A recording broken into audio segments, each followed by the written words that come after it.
Allison and I met in Oklahoma, and we actually got married in 2005. I was playing with a band called FFH, and so we got married and moved to Nashville, and I was touring a lot and traveling, and we had been in Nashville about 3 years when FFH decided to take a break. We just needed some time off and took a sabbatical. And so during that time off, we had both grown up doing music and loved music, and I played guitar and sang, and she sang professionally, and we just wanted to make some music together. So we took that downtime to start writing some songs together and formed a band called NewFire. I'm walking through a garden of 1,000 burning bushes.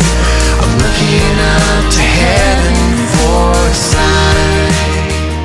Basically, when we go to a church, we do a mixture of music and message and testimony, and we just share our story, sort of in the hopes that the people we're talking to won't feel alone in whatever they're walking through.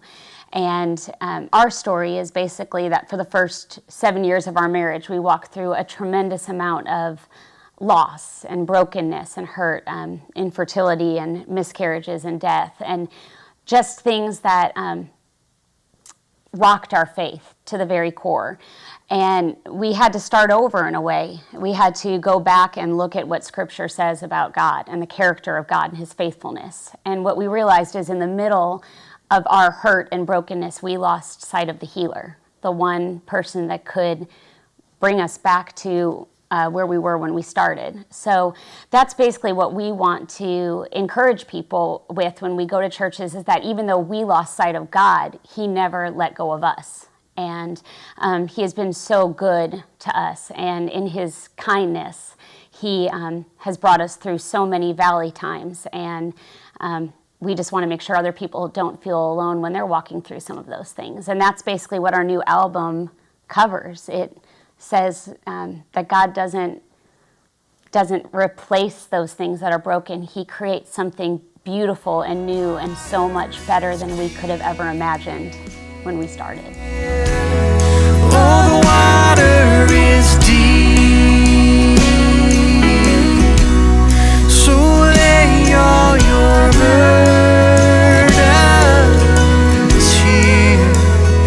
You are free. Well, we finally finished our album, and we're really excited about it. It's called Beauty Somehow, and it's based out of a scripture in Ecclesiastes. It just says, God makes everything beautiful in its time. And we have had to learn to trust God's timing over the past few years. It hasn't been an easy journey for us, but we have been fortunate to find the beauty in it. And when life gets really difficult and confusing and hard, and we suffer loss and hurt, God is faithful in that, and we've seen His beauty all around us, and He has reminded us that He is a God that makes things beautiful.